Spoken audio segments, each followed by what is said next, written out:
Bismillahirrahmanirrahim. Assalamualaikum warahmatullahi wabarakatuh. Alhamdulillahilladzi ja'ala syahra ramadhana sayyidash syuhur wa dha'afa fihi alhasanati wal ujur. Arsalan nabiyya sallallahu alaihi wasallam bil huda wan nur wa ala alihi wa ashabihi wa man tabi'ahum bi ihsanin ila yaumin nusyur. Amma ba'd. Hadirin dan hadirat, bapak-bapak dan ibu-ibu, kaum muslimin yang sama-sama berbahagia. Alhamdulillah, pada malam hari yang berbahagia ini, di malam Jumat tanggal 21 dari bulan suci Ramadan tahun 1446 Hijriah, dengan izin Allah subhanahu wa ta'ala dan taufiknya kita bisa hadir untuk sama-sama melanjutkan kegiatan kita dalam program cerdas ceramah Ramadan berseri dalam tema Qawaidu Qur'aniyah, kaidah-kaidah yang bersumber dari ayat-ayat suci Al-Quran. Khamsuna qaidatan, terkandung di dalamnya 50 kaidah fin nafsi wal hayah, untuk jiwa dan kehidupan.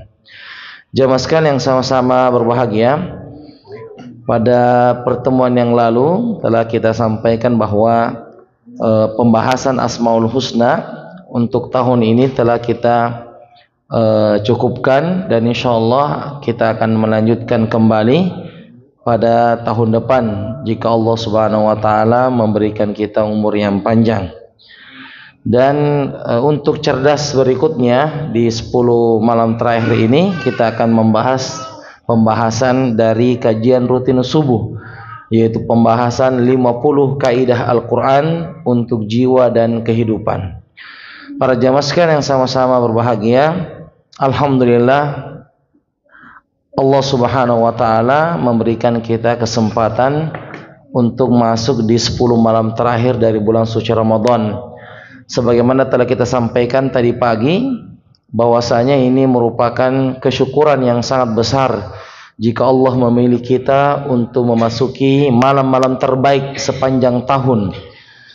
Kita tahu bahwasanya 10 malam terakhir itu adalah malam-malam terbaik sepanjang tahun.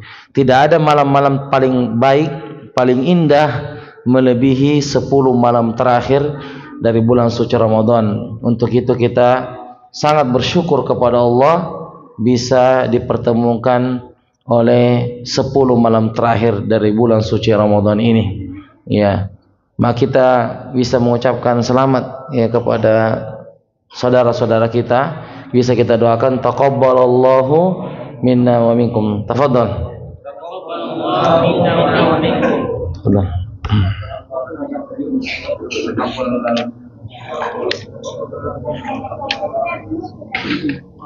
Taqabbal ya Karim.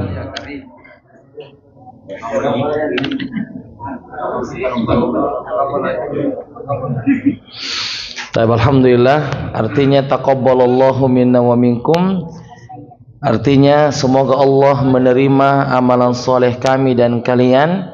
Taqabbal ya Karim, ya Allah terimalah. Di 20 Ramadan yang lalu, mudah-mudahan Allah menerima seluruh amal soleh kita. Dan sekarang kita berada di babak final dari Ramadan, dan ini adalah inti dari Ramadan. Kita akan memasuki babak final Ramadan, dan yang biasanya masuk di babak final itu adalah orang-orang yang sedikit saja, ya, tidak sebanyak di 10 pertama, tidak sebanyak di 10 kedua, ya, sehingga masjid ya sudah mulai mengalami kemajuan, ya, kemajuan safnya, ya, yang tadinya di belakang kemudian tiba-tiba sudah mulai maju, hampir mendekati imam karena berkurang jamaah. Tetapi orang yang paham tentang esensi Ramadan pasti semakin mendekati berakhirnya Ramadan, pasti dia semakin memuliakan Ramadan, karena dia tahu inti Ramadan itu ternyata di 10 terakhir, ya. Jadi sebagai orang-orang yang menjadi calon juara itu pasti akan memaksimalkan 10 malam terakhir ini di bulan suci Ramadan. Rasulullah sallallahu alaihi wasallam bersabda, taharrau lailatul qadri fil ashril awakhir min Ramadan. Carilah, gapailah Lailatul Qadar itu di 10 malam terakhir dari bulan suci Ramadan, yang mana malam ini adalah malam yang paling mulia dan bisa menjadikan umur kita berberkah, umur kita itu bertambah. Lailatul Qadri khairun min alfi syahr. Lailatul Qadar itu lebih baik daripada 1000 bulan. 1000 bulan sama dengan 83 tahun 4 bulan. 1000 bulan sama dengan berapa tahun? 83 tahun 4 bulan. Ya, 83 tahun 4 bulan. Maka siapa yang mendapati Lailatul Qadar dalam keadaan dia beribadah kepada Allah, sujud dia, mengaji dia, berzikir dia, maka dia lebih baik daripada orang yang beribadah 1000 bulan non-stop.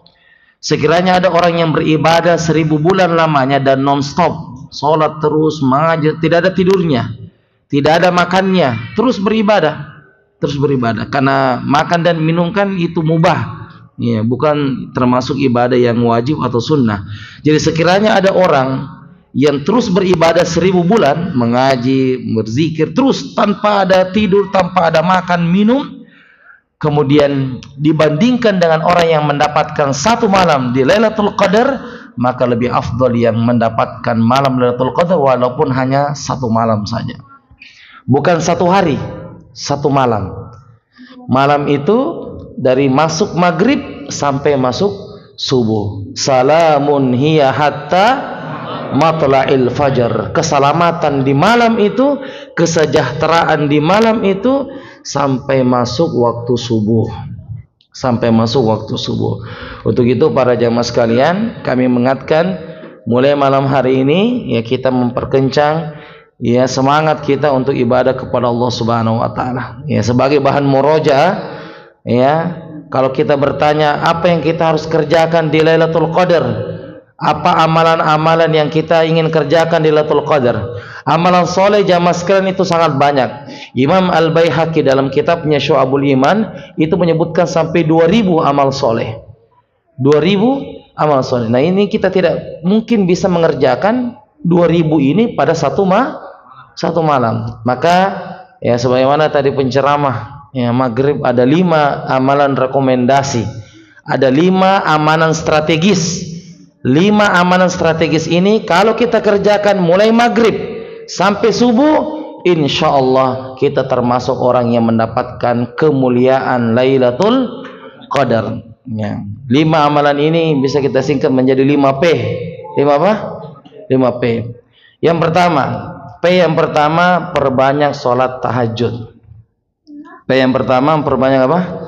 Sholat tahajud. Maka ya kami mengajak sebagaimana tadi MC menyampaikan bahwa akan ada sholat tahajud di masjid pesantren kita insyaallah 1 juz setiap malam di 10 malam terakhir ini, dan akan dimulai insyaallah jam 2 dini hari.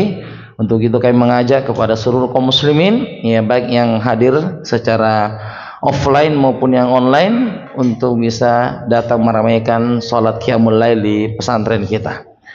Jadi itu P yang pertama, perbanyak sholat tahajud ya, qiyamul lail. Kita tidak berbicara lagi dengan sholat wajib ya, karena sholat wajib itu ya wajib, nggak usah kita bicara subuh, zuhur, asar, maghrib, isya, itu mesti dijaga di dalam Ramadan maupun di luar Ramadan. Jadi ini sudah selesai pembahasan tentang sholat 5 waktu. Sekarang ini kita menambah sholat namanya nafilah. Sholat apa?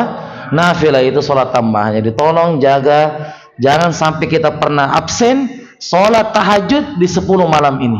Jangan pernah kita absen ya. 10 malam ini jangan kita pernah absen. Ajak keluarga kita, istri kita, anak kita ajak. Bahkan kalau bisa mabit, bermalam di masjid ya, bermalam kita di masjid, setelah tarawih lanjut mengaji, zikir, doa, setelah itu menunggu sampai masuk waktunya sholat tahajud. Kemudian P yang kedua adalah perbanyak doa.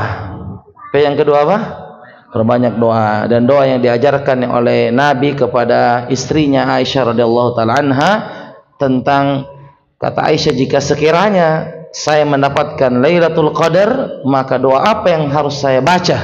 Ya, dari sekian banyak doa, Nabi hanya menyebutkan satu doa saja. Ulang-ulangi ini di 10 malam terakhir, insyaallah kita dapat berkahnya Lailatul Qadar. Allahumma innaka afuun tuhibbul afwa fa'fu anni abata. Allahumma innaka afuun tuhibbul afwa fa'fu anni. Apa artinya Allahumma? Innaka, sesungguhnya engkau, tuhibbul afwa. Allahumma innaka afuun tuhibbul afwa, menyukai maaf. Fa'fu anni, maka maafkanlah aku. Allahumma innaka afuun. Allahumma ya Allah, innaka, sesungguhnya engkau, afuun, maha pemaaf. Tuhibbul afwa, menyukai maaf.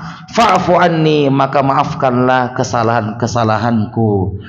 Itu doanya. Jadi ini doa, tolong jangan hanya disebutkan dengan lidah, tetapi harus dihadirkan dalam hati. Kita baca doa ini sambil merenungi dosa-dosa kita yang lalu, sambil mengingat dosa-dosa yang masa lalu yang mungkin kita kerjakan dan kita dalam keadaan kita tidak tahu dosa itu. Dosa-dosa yang pernah kita kerjakan waktu masih muda, waktu durhaka kepada orang tua, membentak bapak, membentak ibu, tolong diingat-ingat. Sebagian ini orang berdoa biasanya kalau kunut, ya, Allahumma hdina fi man hadain. Amin. Apa ini? Orang kunut itu amin itu sambil mengingat dosa-dosa, direnungi. Amin ya Allah. Amin. Ini amin. Apa amin? Kode karena terlalu panjang kunutnya. Mau masuk surga begitu modelnya. Allahumma hdina fi man amin. La haula wala quwata illa billah. Yang betul adalah kita berdoa kepada Allah dalam kunut itu tidak ada yang kita ingat kecuali dosa kita. Itu saja kata kuncinya itu. Agar doa kita bisa khusyuk, tolong ingat dosa-dosanya. Seperti tadi itu, Allahumma innaka afun. Makanya ada orang bertanya, Ustaz, itu ji saja doanya? Satu ji, tidak ada doa yang lain.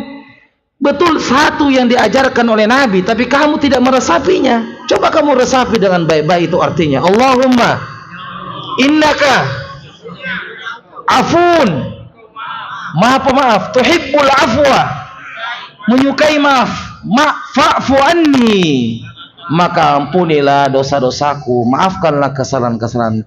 Itu kalau dimaknai bisa dari maghrib sampai subuh kita baca itu doa. Tapi masalahnya kalau kita hanya baca sekedar baca, memang membosankan. Ya, memang membosankan karena memang kita hanya ucapkan dengan lidah, tapi hati masih kemana-mana.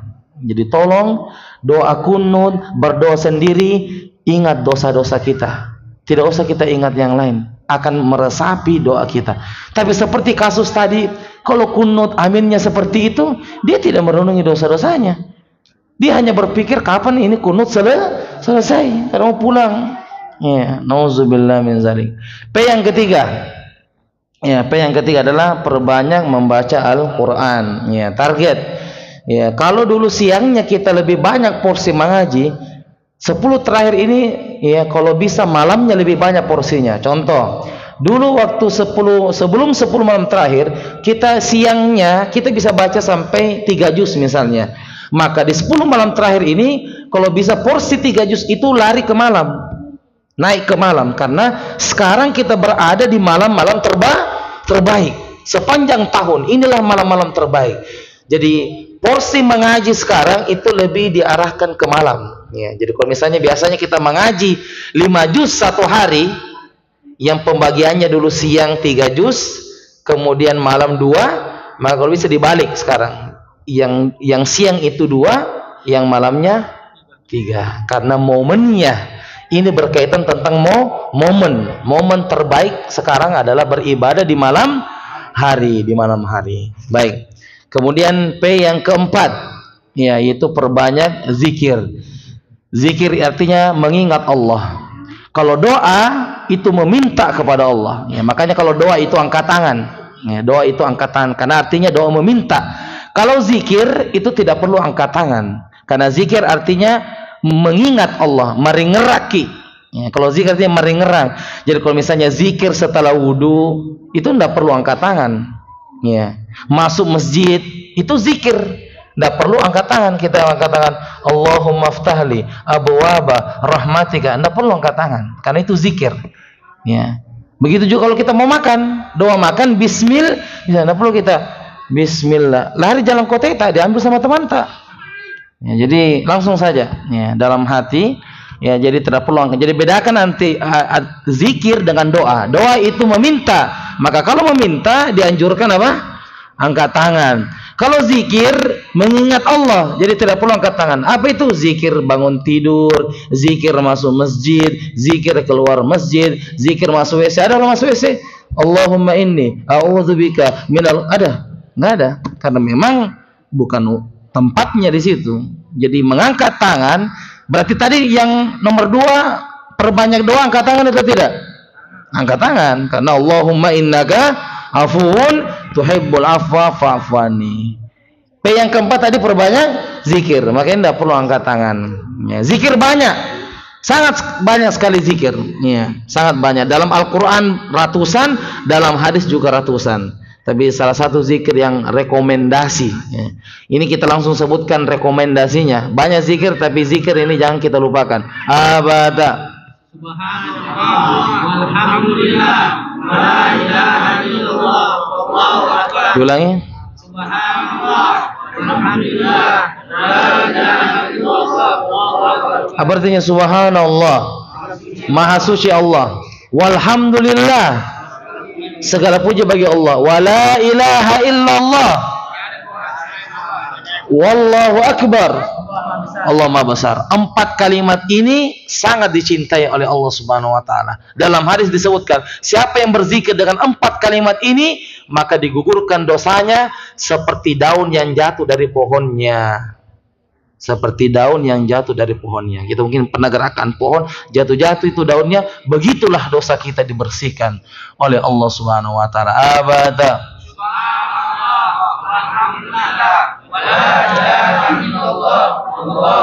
Nah, ini bisa dibaca misalnya perpindahan juz, ya, bisa iklannya itu zikir. Misalnya ya, kita sudah baca juz 1, mau pindah ke juz 2. Sebelum pindah ke juz 2, kalau bisa iklannya zikir dulu, ya. Zikir dulu, kita berhenti dulu, kita zikir dulu subhanallah walhamdulillah wala ilaha illallah wallahu akbar. Baru lanjut di juz berikutnya.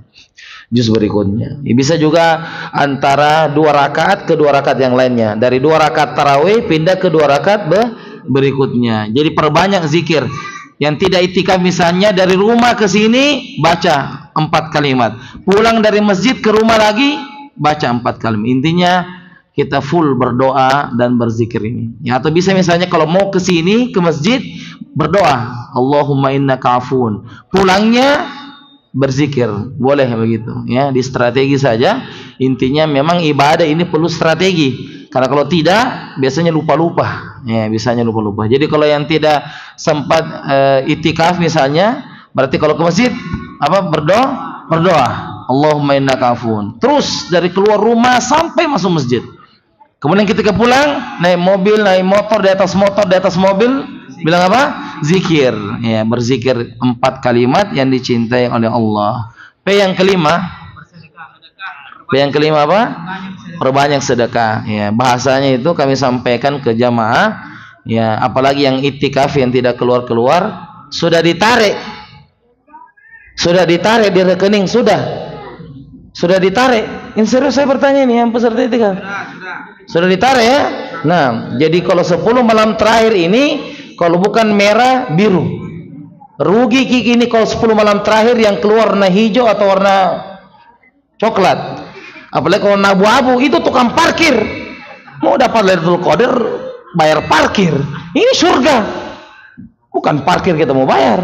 Jadi tolong ini kalau bukan merah biru, kalau bisa merahnya 10 lembar dan birunya juga begitu. Intinya kalau bukan merah biru. Allah Akbar. Jadi saya berbicara ini memang langsung pada intinya. Kami tidak akan menyebutkan itu ya menghayal-hayal. Ketika Ustadz ditanya, Ustadz, kalau dapat Lailatul Qadar apa kita kerja? Perbanyak ibadah. Ibadah bagaimana? Penesai. Nah, saya sebutkan 5 itu kalau kita kerjakan insya Allah kita dapat kemuliaan Lailatul Qadar. Jadi saya semakin mengerucut sedekah itu bagaimana, karena ada orang bilang itu mega di roster kulima sebu. Enggak, sedikit itu. Makanya saya bilang kalau bukan merah biru, merah atau biru udah, nggak ada yang lain. Kalau hijau katanya dolar ya, nggak bahaya juga itu loh dolar ya. Jadi tolong kalau bukan merah biru, rugi Ki kalau keluar di 10 malam terakhir ini hijau atau coklat atau ungu, rugi. Dapat pahala dapat, cuma rugi ya, rugi. Mestinya 10 malam terakhir ini hantam semuanya merah atau biru ya. Jadi kami hanya mengajak ya, dan itu yang terbaik insyaallah taala. Fattaqullaha mastata'tum ya, bertakwalah kepada Allah sesuai dengan kemampuan kita. Jadi para jamaah sekalian, itu 5 amalan rekomendasi, tolong pastikan dikerjakan mulai maghrib sampai masuk waktu subuh. Ingat ya, sampai azan subuh batasnya. Jadi kalau sudah azan sudah hilang Lailatul Qadar. Jelas ya? Jadi startnya itu dari maghrib sampai masuk azan subuh. Setelah itu berarti sudah selesai. Jadi setelah subuh itu beda lagi ya, tidak dapat lagi Lailatul Qadar. Jadi antara maghrib ke subuh ini pastikan kita mengerjakan 5 amalan rekomendasi. 5 P. P yang pertama. P yang pertama. Perbanyak sholat tahajud. P yang kedua. Banyak doa. P yang ketiga. Membaca Quran. P yang keempat. Perbanyak zikir. P yang kelima.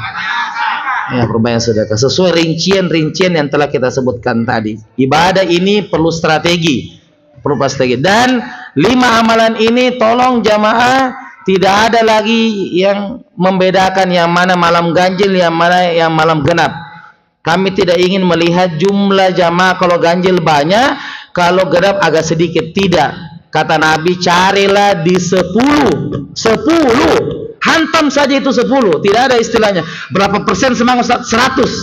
Jangan semangat ganjil 100 pas genap 95. Salah. 100 semangatnya. Jangan turun dari 100%. Baterai ya, HP ya, beda itu kekuatannya kalau 100% dengan kalau sudah 50%. Jadi tolong ini jangan lagi ada membedakan ganjil banyak orang kemudian genap sedikit orang, tidak. Berarti kalau ada yang seperti itu saya sampaikan dari malam pertama, kalau ada yang model semangat begitu saya sampaikan ternyata dia penyembah Lailatul Qadar, bukan penyembah Allah Subhanahu wa taala. Seandainya dia menyembah Allah, dia tidak akan pandang ganjil dan genap. Hantam 10-10-nya. Tidak ada istilah hantam.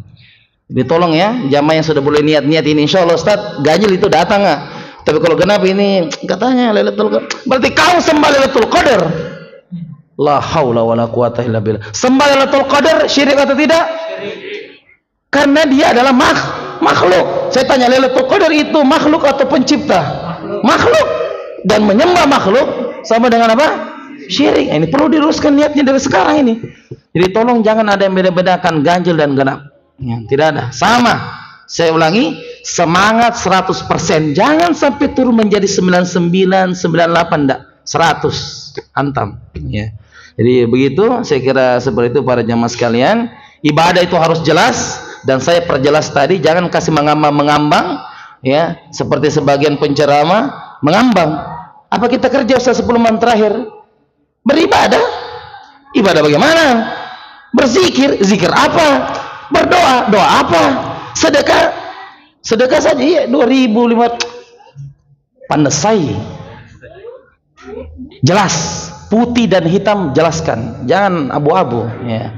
Jadi seperti itu para jamaah sekalian, mudah-mudahan ini bisa dimengerti, dan ini semuanya kebaikan ya dari Allah Subhanahu wa taala. Kita harus bersemangat, dan tolong juga ini dikurangi bercanda ya, tolong ya jamaah yang biasa ada menjadi stand up komedi ya, tolong ini jangan terlalu banyak bercanda di 10 menit terakhir ini. Kita sekarang ini berdua-duaan dengan Allah, tolong dihindari nih kalau ada yang cerita-cerita lain-lain. Ini mu'takif.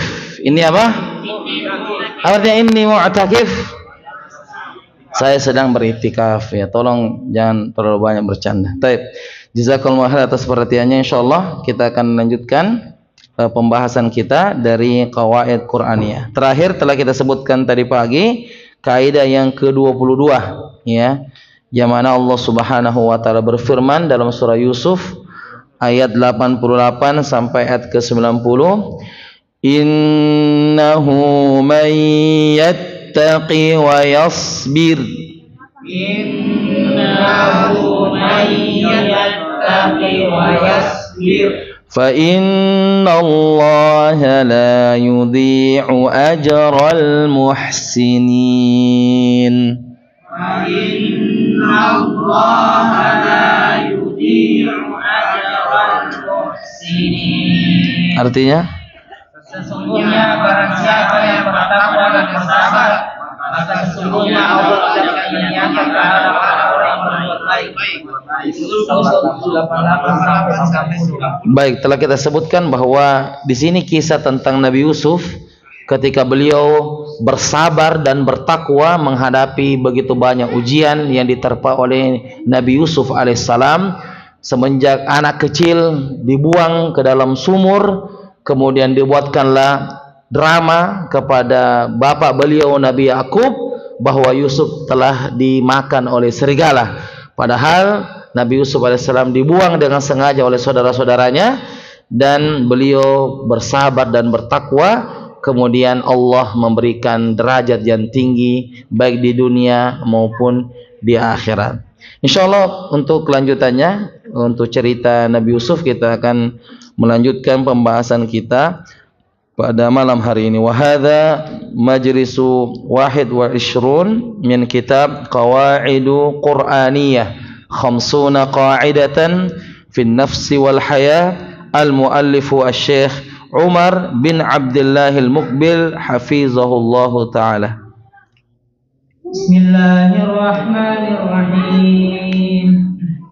Alhamdulillahilladzi waffaqana lil a'malil jariyah, wassalatu wassalamu wal barakatu ala khairil bariyah nabiyyina Muhammadin wa ala alihi wa ashabihi wa dzurriyyah. Allahumma ighfir lana, ya Allah ampunilah kami, walil ustazina dan guru kami, walil hadirina dan yang hadir di majelis ini, walil muslimina ajma'in dan seluruh kaum muslimin. Qala al-muallif hafizahullahu ta'ala, berkata penulis semoga Allah Subhanahu wa ta'ala menjaganya, di dalam kitabnya Qawaid Qur'aniyah ma'asyarhikum hafizakumullah ta'ala, bersama dengan penjelasan engkau semoga Allah Subhanahu wa ta'ala menjagamu. Amin ya rabbal alamin. Amin. Ujian pertama, kezaliman. Lalu Syekhul Islam Ibnu Taimiyah.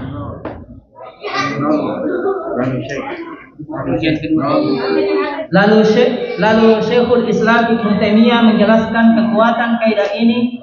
Ia mengatakan, demikianlah jika seorang mukmin diuji keimanannya atau diminta untuk kufur, fasik atau bermaksiat, di mana jika ia tidak memenuhi perintah buruk itu maka akan disiksa, maka ia lebih memilih disiksa atau dihukum daripada harus meninggalkan agamanya.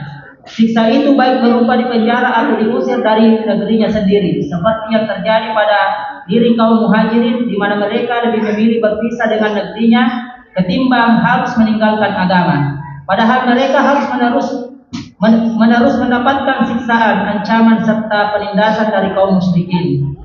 Rasulullah pun telah merasakan beragam siksaan dari kafir Quraisy, namun beliau memilih bersabar. Sabar itu sendiri merupakan pilihan beliau agar musuh tidak melakukan apa yang seharusnya mereka lakukan.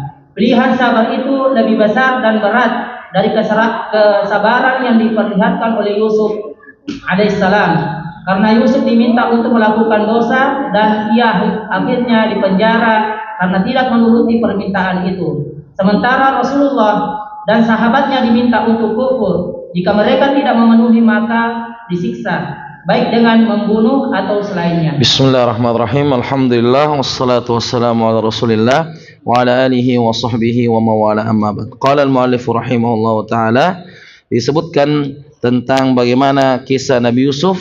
Beliau ketika diberikan ujian oleh Allah Subhanahu wa taala, kemudian beliau memilih untuk bersabar dan bertakwa. Ya. Kalau kita mau lihat ujiannya Nabi Yusuf, ya, kami sebutkan saja sebagian dari banyaknya ujian Nabi Yusuf. Ya. Pertama misalnya, ketika masih anak kecil itu dibuang oleh saudara-saudaranya sendiri ke dalam sumur. Bagaimana tidak sakit? Yang membuang ini bukan orang lain, yang membuang adalah saudara kita sendiri. Ini tentunya ujian bagi Nabi Yusuf. Kemudian ujian yang lain bahwa beliau dipisahkan oleh kedua orang tuanya, ya, yaitu Nabi Yakub alaihissalam. Bukankah Nabi Yusuf ini adalah anak yang dicintai oleh Nabi Yakub? Kemudian saudara-saudaranya iri. Kemudian yang terjadi adalah dipisahkan antara Nabi Yusuf dengan kedua orang tua. Semenjak kecil sudah tidak ketemu dengan orang tuanya. Ini tentunya ujian. Kemudian yang ketiga, bahwa Nabi Yusuf dijual sebagai budak. Waktu anak-anak, Nabi Yusuf dijual untuk sebagai budak, melayani orang, ya, dijual. Kemudian ujian yang lain bahwasanya beliau dipenjara. Waktu masih remaja, Nabi Yusuf dipenjara. Ya, Nabi Yusuf dipenjara, dan ini juga ujian kepada Nabi Yusuf. Kemudian juga ujian yang lain, yang kelima adalah Nabi Yusuf itu dipisahkan dari kampungnya. Ya, siapa yang tidak rindu dengan kampung sendiri? Siapa yang tidak senang dengan kampung sendiri? Sehebat-hebatnya kita di perantauan, pasti rindu untuk pulang kampung. Tapi Nabi Yusuf tidak merasakan suasana kampung karena sudah terpisah jauh oleh kampungnya. Dan ujian yang berat juga selain yang 5 tadi, bahwa digodanya dari istri raja Zulaikhah. Ia menggoda Nabi Yusuf, dan itu tentunya godaan yang sangat berat dalam hidupnya Nabi Yusuf. Intinya godaan-godaan atau ujian ini beliau hanya menghadapi dengan 2 pusaka, pusaka takwa dan pusaka sabar, ya. Makanya Nabi Yusuf setelah itu diberikan kemuliaan oleh Allah Subhanahu wa taala. Nah, Syekhul Islam melanjutkan apa yang terjadi pada diri kaum muslimin. Disakiti, ditimpa musibah, itu semua terjadi karena pilihan mereka untuk taat kepada Allah dan Rasulnya. Ini bukanlah musibah langit yang hadir tanpa pilihan seorang hamba. Tentu ini adalah jenis kesabaran yang lebih mulia. Pelakunya akan memperoleh derajat dan kemuliaan, walaupun sebenarnya yang ditimpa musibah akan diganjar karena kesabaran dan kepasrahannya menerima musibah serta kesalahan dan dosanya akan diampuni. Kaidah ini akan mendidik jiwa untuk bertakwa dan bersabar dalam melihat gambar-gambar yang terlarang, di mana fenomena ini telah merusak hati sebagian besar manusia. Disebabkan ketergantungan mereka kepada gambar-gambar seronok itu, baik ia gambar video, hidup video, maupun yang tidak bergerak, majalah dan lain-lain. Tentunya takwa ini adalah sesuatu yang penting. Apa artinya takwa itu? Menjalankan perintah Allah dan menjauhi larangan. Itu takwa. Jadi takwa itu adalah menjalankan perintah Allah dan menjauhi larangannya. Nah, di sini disebutkan kita harus bertakwa dalam segala hal. Contoh dalam menjaga pandangan, ya, melihat aurat perempuan, nauzubillah, ya, yang mana itu rambut perempuan aurat atau bukan? Aurat, ya. Boleh dilihat atau tidak? Tidak boleh. Tapi misalnya kita ini lagi nonton berita pagi-pagi, kemudian itu pembawa acaranya tidak pakai jilbab, ya. Kemudian misalnya ada yang matikan TV-nya, kadang mengatakan, kenapa? Saya lagi nonton berita, kenapa? Bilang, itu tadi perempuan tidak pakai jilbab, kita tidak rasa kah? Ya, mungkin kalau ada yang menegur di zaman sekarang seperti itu, dia bilang, antum dari planet mana? Antum dari planet mana? Biasa aja, coba. Saking dosa ini, saking sudah banyak dalam hati kita, saking kotornya ini, sudah kita tidak peka. Ada yang pernah begitu? Maksudnya lagi nonton berita, tiba-tiba ada perempuan tidak pakai jilbab, langsung kita matikan. Jangankan rambut, Ustaz, lebih daripada itu. Bukan lagi rambut, nah lihat, di bawahnya rambut. La haula wala quwata illa billah. Itu pun yang di bawahnya rambut dia tidak peka juga. Karena itu tadi, ini dosa saking banyaknya, saking hati ini sudah sangat terkontaminasi yang mana yang baik, yang mana buruk, nggak bisa membedakan yang mana itu aurat, yang mana bukan aurat. Jadi kalau seperti tadi, mungkin orang ketawa ya, bilang, kenapa kasih mati? Tadi perempuan tidak pakai jilbab itu aurat itu. Dia bilang, kamu dari planet mana? Barusannya ada orang menegur begitu. Ya, tapi di zaman dahulu subhanallah menjaga kalau ada tidak pakai jilbab dia palingkan wajahnya. Apalagi di zaman sekarang subhanallah lebih daripada itu yang terbuka. Nauzubillah min zalik. Nah, pada saat ini pengaruh fitnah ini semakin besar. Dunia belum pernah mengenal bencana yang sebesar ini, yaitu menyebarnya gambar-gambar seronok, adanya profesi serta banyaknya seni untuk mengubah rona wajah. Ditambah lagi dengan gampangnya akses untuk mendapatkan gambar-gambar itu melalui internet, HP, dan media sosial lainnya. Ya, tentunya seperti media sosial sekarang tentang adanya ya jogetnya, ada joget itu di TikTok ya. Dia joget di situ, kemudian dia upload, apalagi dia sudah berkeluarga ya, maka kalau suaminya dia tidak tegur, berarti ini suaminya ini suami yang bertanggung jawab nanti di hadapan Allah. Iya, kalau ada suami yang membiarkan istrinya upload ya videonya sementara lagi berjoget misalnya, iya, walaupun mungkin pakai jilbab, ya, tapi kalau dia berjoget di depan kamera kemudian di share, itu ternyata adalah perbuatan yang tidak boleh dalam agama kita, tidak boleh, iya, karena banyak mata yang melihat, iya. Jadi jangan sembarangan, jadi jangan kita lata dengan keadaan, tidak zaman Ustaz kalau tidak ada begitu kita tidak upload. Oh enggak, ini kita ini punya agama. Kita ini punya prinsip, tidak ikut-ikutan sama orang. Apakah semua orang kalau joget semua itu kita ikut joget juga? Tidak. Kita mengikuti agama dan kita punya prinsip. Nah, karena itu seorang mukmin seyogyanya menasihati dirinya sendiri untuk selalu bertakwa kepada Tuhannya, bersungguh-sungguh menjauhi gambar-gambar yang diharamkan, dan hendaknya ia menghadirkan keyakinan bahwa hati yang terisi oleh keimanan, cahaya, ketenangan, rehat jauh lebih nikmat berkali-kali lipat dari semua hal itu. Siapa yang ingin secara detail mengetahui kerusakan ini, yang penulis maksud ketergantungan terhadap gambar seronok, maka hendaklah ia membaca lembaran-lembaran terakhir buku Ibnu Qayyim yang berjudul Jawab Al-Kahfi. Semoga ia banyak mengambil manfaat darinya.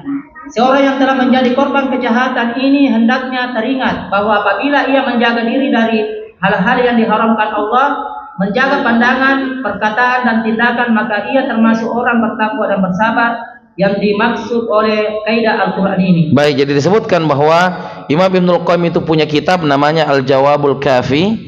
Ini kitab sangat bagus kalau kita mau baca tentang bagaimana terapi hati untuk mengobati hati.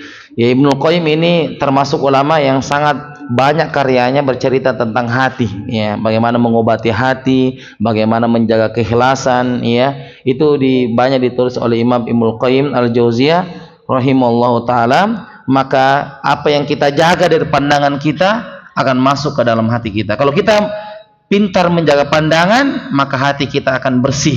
Tapi kalau pandangan ini kesana kemari, ya, apalagi di bulan suci Ramadan, kita puasa dan sementara melihat gambar-gambar itu, banyak perempuan-perempuan yang gentayangan di media sosial, maka ternyata pahala kita itu berkurang, pahala kita. Jadi kalau kita puasa ini para jamaah sekalian seperti dikasih uang 100, dan ini uang 100 pertahankan sampai maghrib. Tapi ketahuilah, ada orang buka puasa 100-nya masih sempurna, ada yang buka puasa sudah hilang. Ya, ada yang dapat 90.000, ada yang 50.000. Siapa yang curi? YouTube. Siapa yang curi? TikTok. Siapa yang curi? Facebook. Karena sudah banyak yang dilihat dan bisa mengurangi pahala. Jadi beda-beda itu orang buka puasa. Ada buka puasanya itu baterainya masih 100%, tapi ada buka puasa sudah banyak tadi magosip tadi, berbohong tadi, melihat hal-hal yang tidak benar, maka bisa jadi berkurang pahalanya, bahkan bisa dikatakan 0 pahala. Saya kira demikian untuk malam ini, insyaallah taala, ya, kita akan lanjutkan pembahasan kita Qawaid Quraniyah untuk besok insyaallah taala. Jadi kami mengingatkan kepada jamaah untuk memaksimalkan malam-malam terbaik sepanjang tahun ini, 10 malam terakhir. Dan juga kami sampaikan bahwa untuk sholat witir, ya, kita akan akhirkan di waktu sholat tahajud. Jadi nanti ini kita sholat tarawih saja dan witirnya akan diakhirkan di waktu sholat apa? Tahajud. Jazakumullah khair. Kemudian juga kami sampaikan tadi ibu-ibu yang kemarin yang belum dapat hadiah, ya, yang tidak pernah goib, cerdas. Berapa orang ibu-ibu? 4 orang yang bisa diserahkan 4 hadiah bagi ibu-ibu yang tidak pernah goib, cerdas, yaitu ceramah Ramadan berseri 4 orang, ya. Baik. Jazakumullah khair atas perhatiannya. Mudah-mudahan bermanfaat. Kita tutup dengan doa kafaratul majlis. Subhanakallahumma bihamdik asyhadu an la ilaha illa anta astaghfiruka wa atubu ilaik. Wassalamualaikum warahmatullahi wabarakatuh.